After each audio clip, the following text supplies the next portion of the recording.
suspense, of course, is one of the things that no other art form can do as well as cinema. I don't think anything can manipulate the time and the place and the storytelling techniques the way that a movie can. So I wanted to try my hand at doing something that's really terrifying and suspenseful.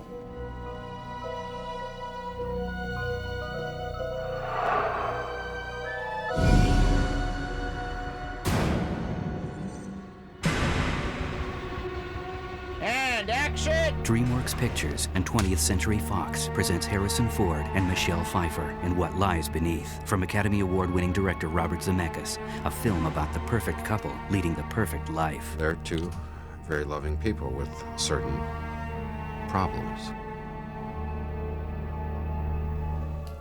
Claire's hearing things. What? What are you hearing? Voices, whispering. Those strange things that could be your imagination, or could be the wind, or could be the house settling, or is there a presence in our house? Missing girl. Norman thinks his wife has gone completely nuts. And he contrives to get her to go to see a psychiatrist. There's a ghost in my house. Any idea what she wants? She said... It turns out that the marriage isn't as perfect as we had thought. I stopped to this cafe to get a coffee, and I see Norman, but he wasn't alone. Up until now, I think Claire has believed this to be the perfect relationship. Did you know her? I had an affair with her. She came out here to the house, threatened to kill herself. Get out! We can put this behind us. Our life can go on. The facade is just crumbling away. What does she look like? Me. Only she had green eyes. Stop it! Hello, Dr. Spencer.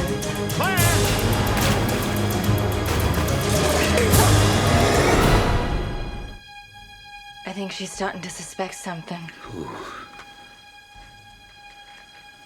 Your wife. Marker! And action! Action! Action! Action! You telling me that you built a time machine? Out of a DeLorean? He's very skillful. He is a very skillful storyteller, I think. Like that. Cut. Bob always has prided himself on being an illusionist and doing things that you think are reality, but they're really the magician's tricks.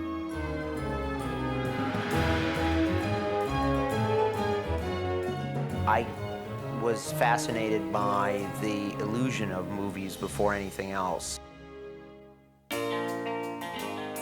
Robert Zemeckis was born on the south side of Chicago in 1951. Zemeckis had early aspirations to be a rock star, but they were abandoned when an 8mm movie camera came into his hands in high school. Enlisting friends and family as cast and crew, he began pursuing the passion that would consume him from then on: filmmaking. When I first started to see movies, I was only impressed by their special effects. Always trying to figure out how they did a visual effect or how they did an action sequence. Experimenting with cinematic tricks fueled Zemeckis' interest in pursuing filmmaking as a profession and led him to the world-renowned USC School of Cinema and Television, where he produced Field of Honor, an ambitious project that garnered him the Student Academy Award in 1973. The film's combination of humor and technical savvy got the attention of director Steven Spielberg, who was instrumental in getting Zemeckis' first feature-length screenplay produced. He was able to convince Sid Sheinberg at Universal to give me a shot directing this little $2.5 million movie that was I Want to Hold Your Hand. And of course, then we learned the really sad lesson that just because movies work in audiences doesn't mean anyone wants to go see them. I Want to Hold Your Hand and his next film, Used Cars, were well received by the critics, but they never connected with an audience. Their style and energy, though, had caught the eye of Michael Douglas, who thought Zemeckis would be perfect for his next project. The studio didn't want me to do it because, you know, I was this guy whose movies didn't make any money. But, you know, to Michael's credit, I mean, he said, but look at the films. The films work. I want that kind of style. I want that energy in this movie. So he stuck with me and hired me to do Romancing the Stone.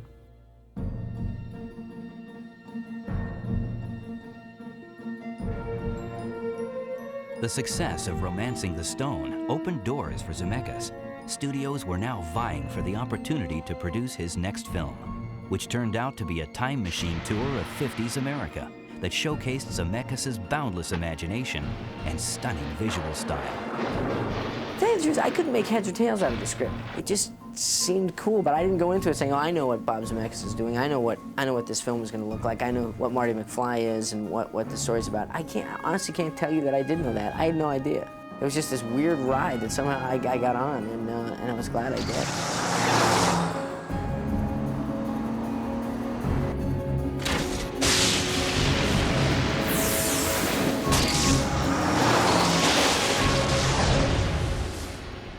Everyone calls Back to the Future a special effects movie. In fact, there's only about 30 shots in the whole movie, and most of them are lightning. It's more of a science fiction story that has very few special effects shots in it. Special effects, however, played a crucial role in his next film, which at the time seemed like an attempt at the impossible. 111 Baker, take 3. Action! Roger Rabbit, special effects movie, for sure. But again, the fun for me there was trying to make this blend of, illusionary worlds work, which has never been done, in my opinion, successfully before. Action! Action! Zemeckis' reputation as a technical wizard was cemented on his next film, in which he combined his exceptional storytelling skills and inventive use of special effects to create another outrageous world in the macabre gothic comedy Death Becomes Her. And cut! And cut it! The diversity of his work turned out to be a Zemeckis trademark. He would win an Oscar for his next film, which recounted the epic journey of an innocent through a cynical world, all the while delivering a profound contemplation on our times. Movie directing is exhilarating, exhausting, addicting, painful, rewarding, and a very cool job. Thank you all very much. The hardest thing about Forrest Gump was just the size, the scope and the size of the entire project. Literally, before lunch, we're in Vietnam, and after lunch, Tom is talking to Jenny's grave. It was like that kind of a day, every day. My given name is Benjamin Buford Blue. People call me Bubba. It's like one of them old redneck boys. Can you believe that? My name's Forrest Gump. People call me Forrest Gump. Bob's understanding of what the scene is about he's able to communicate it so clearly. He will come in and say, look, here's the red dot of what this scene is about, and how do we maximize that red dot? My mom always said life was like a box of chocolates. You never know what you're gonna get.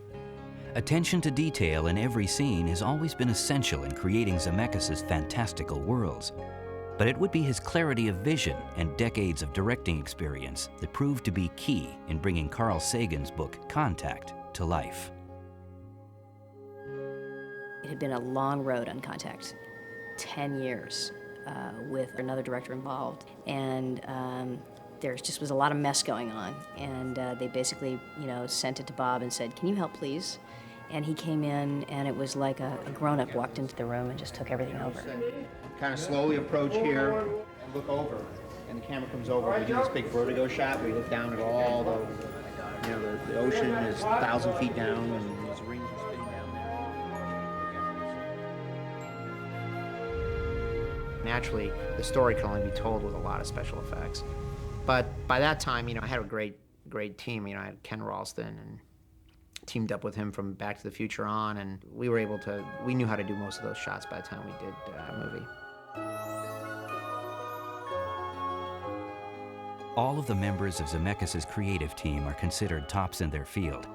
And as on his past films, all of their combined talents would be called upon to tell the terrifying story of what lies beneath.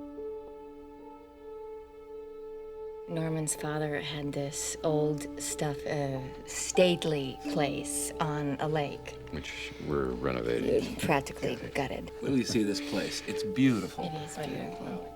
You'll see it. What Rick Carter and I did in the design of the house is that we wanted, like everything else in the movie, it had to work on 2 layers. It had to be what looks like a perfect dream house when you see it in the sunlight in the perfect angle. But then if you start to make the shadows long and, and turn the light a different way and drop the camera to a lower angle, it can look ominous and scary in a way. I think that the house is a context for the characters because you see what it was that they had, and then you watch it self-destruct.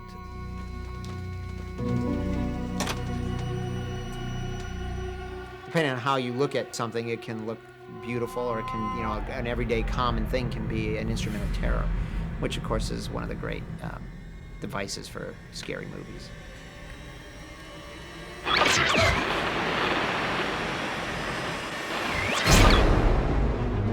Like I said to Rob Legato, who was my special effects supervisor, I said, well, imagine what would Alfred Hitchcock do if he had computer graphics? With Hitchcock's films as a model, the special effects crew had a very specific vision for what lies beneath. You're actually looking for an opportunity that Alfred Hitchcock might have used had he lived in this sort of digital age. So then you start to picture all these Alfred Hitchcock type shots, but now much more extended than they ever could be. If you think about the different moves that highlight the Hitchcock career, you think about camera moves that start way outside of a building and wind up inside all in one shot. Now we have the ability to blend those kinds of camera moves digitally with ease.